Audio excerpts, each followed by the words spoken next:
Hi, I'm Dr. Isaac Alexis from the Slim Samurai Group 84, helping you to slash through sickness and offering you a slice of health and wellness.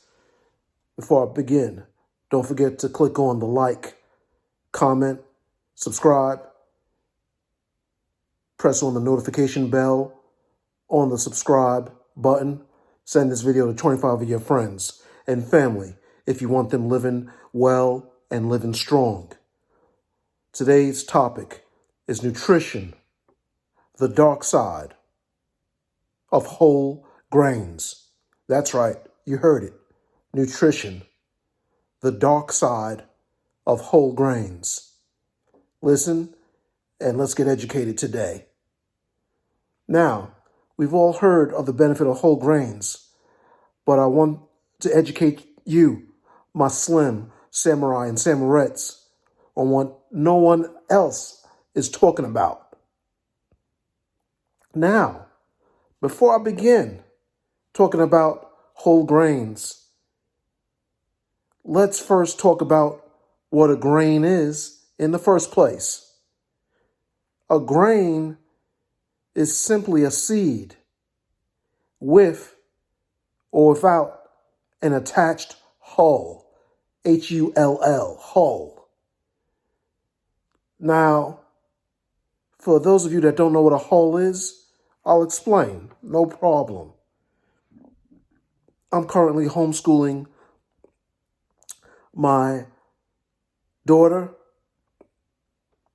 and we're on the section of botany currently. And she would be more than happy to even tell you what a hull is.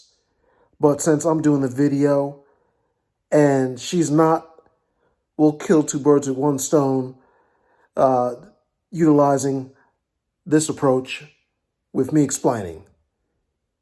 Now, a hull is the outer shell or coating of a seed, which is to be harvested for human consumption. So there it is. Now, a grain crop is a grain-producing plant. Now, there's two main types of commercial grain crops. There's cereals, number one, and number two, legumes. We'll talk about cereals because that's more known when we have that as breakfast every morning. Now, a cereal is any grass grown for the edible components of its grain, which is composed of an endosperm, a germ, and a bran. Now, yes, that cereal that you're eating, that delicious part, it's related to a grass. And there are over 3,000 different types of grass species. Each blade of grass you see out there, for instance, on your front lawn, is actually a complete flower. It doesn't have the magnificent petals like a lily or a rose, magnolias, chrysanthemums, lilacs, but nevertheless, every single blade of grass is actually a flower. Now, edible grains from other plant families, such as quinoa, chia, buckwheat, are known as pseudo-cereals. But anyway, enough about that. Let's get back to grains. In general, you may be asking, what quantity of grains should I be consuming on a daily basis? Great question. People generally must consume at least 1/2 of all grain as whole grains, which is 3 or more ounces of whole grains for every 2,000 calories consumed, as recommended by the United States Dietary Guidelines. Now, what you want to do is to replace all of these refined grains with whole grains whenever and wherever possible. Foods made from wheat, oats, rice, cornmeal, or barley are all grain products. As an example, common types of food made from grains include breads, your breakfast, your cereals, oatmeals, tortillas, and of course pastas. I'm going to talk about pastas in another video. Not all pastas are bad. Now, let's talk about the 3 types of grain products. We'll start off with refined grains. For example, in that category of refined grains, there's white rice, white bread, refined and sweetened cereals. Now, these refined grains, let me tell you something very important. Listen very carefully. Refined grains have bran and germ removed during processing, which also removes fiber, iron, and the B complex vitamins and other nutrients I discussed in my prior videos as it relates to the DASH diet, benefits of the B1s, B2, B3s, and the B complex. Please refer to my earlier videos. Number 2, next type of grain we're going to talk about is enriched grains, are refined grains that have iron and B complex vitamins added back, but the fiber is still lacking in most cases. Very important. Number 3, we're going to discuss whole grains. Whole grains include brown rice, whole wheat, bread, whole grain cereals, and one of my favorites, just like how Grandpa used to make it, oatmeal with blueberries and organic honey. Whole grains are good sources of fiber and other nutrients and are examples of the good type of carbohydrates, like oats, that have a low glycemic index. Not all carbs are created equal, and that'll be another video that I create for you, my Slim Samurai family. Now, whole grains, as I mentioned before, includes brown rice. I create brown rice that will blow your socks off. It's hard sometimes with your children to eat rice, things that are specifically brown rice, foods that are nutrient dense and are good for them. Children can be very picky eaters, but I have a Jamaican Caribbean style brown rice that I have that's great in turmeric, organic spices,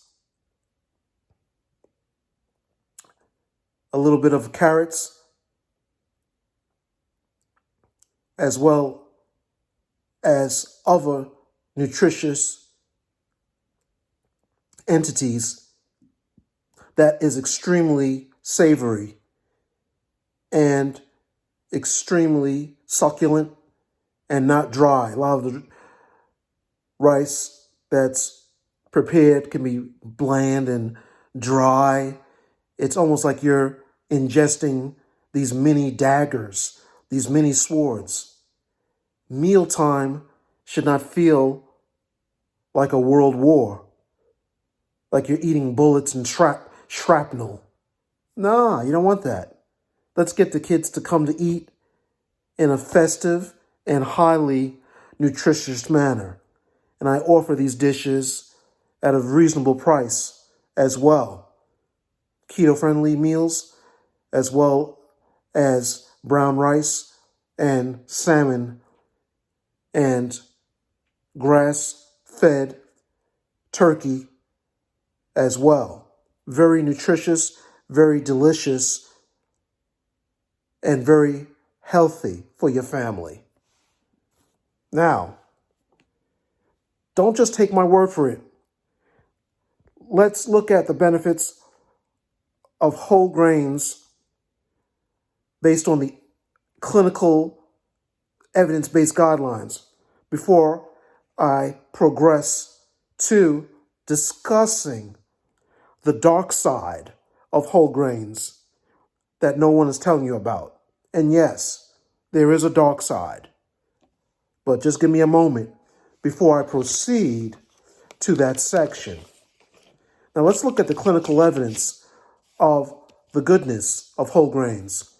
In a prospective study of over 120,000 healthy individuals, an increase in intake of refined grains was associated with long-term weight gain, whereas an increased intake in whole grains actually was associated with weight loss.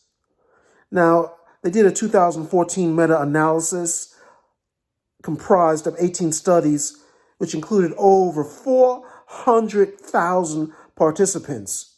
That's pretty large. And it was found increased whole grain intake led to decreases of coronary heart disease. Now, in a pooled prospective cohort study, which included over 117,000 individuals, it was found that increased whole grain consumption was associated with decreased cardiovascular mortality. Now, after showing you all these benefits of whole grains, you're saying, Dr. Alexis, man, you're insane. What could possibly be the dark side of whole grains? Well, I'm glad you stayed up to this part of the video. And so I'm going to reveal the dark side of whole grains as your reward for staying along until this part of my video. Whole grains contain something called phytates, Phytats, which inhibits iron absorption. Teas have tannates, which can also inhibit iron absorption. Now, in men, we have approximately 1 gram of stored iron in our bodies at any given point in time. Now, you may be asking, Dr. Alexis, where are the iron stored in our bodies? Great question. Great question. Typically, it's stored in liver, number 1, spleen, number 2, number 3, your bone marrow. Women, obviously, store it as well in the above mentioned places. But in women,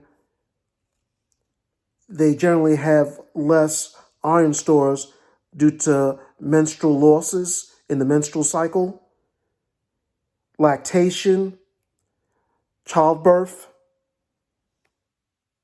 And so that's a matter to be looked into and studied in further detail.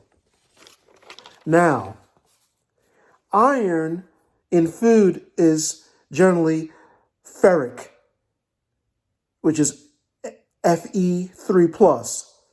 It's poorly soluble and poorly absorbed. In contrast, there's an iron species called ferrous, Ferrous. That's Fe2+.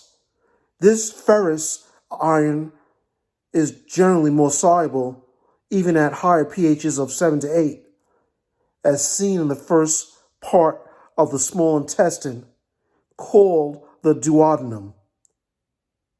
Now, you may be wondering, Dr. Alexis, what in the world do I do to get over the dark side of whole grains? What the hell do I do about it? I'm glad you asked, Slim Samurais and my Slim Samurettes. That's a great question. To get over the phytates in whole grains, what you want to do, increase vitamin C rich foods I mentioned that in my prior video. I want you to go to that video. You also can increase your iron sources of, for instance, fish and beef. Now, for my steak lovers out there, you may be asking, what are the leanest steaks I can obtain? Number one, let's look at it. There's the eye of round roast and steak. Number two, there's sirloin tip side steaks. Number three, there's top round roast and steak. Number four, there's bottom round roast and steak. Number five, there's top sirloin steak. So, Slim Samurai family, I know this video has helped you in knowing about whole grains, the dark side, the benefits as well of whole grains. Don't forget to click on subscribe, click on the notification bell of the subscribe button, click the like, comment so I know what to discuss for the next videos. Send this to 25 of your friends. I'm Dr. Isaac Alexis from the Slim Samurai Group 84, helping you to slash through sickness and offering you a slice of health and wellness. God bless.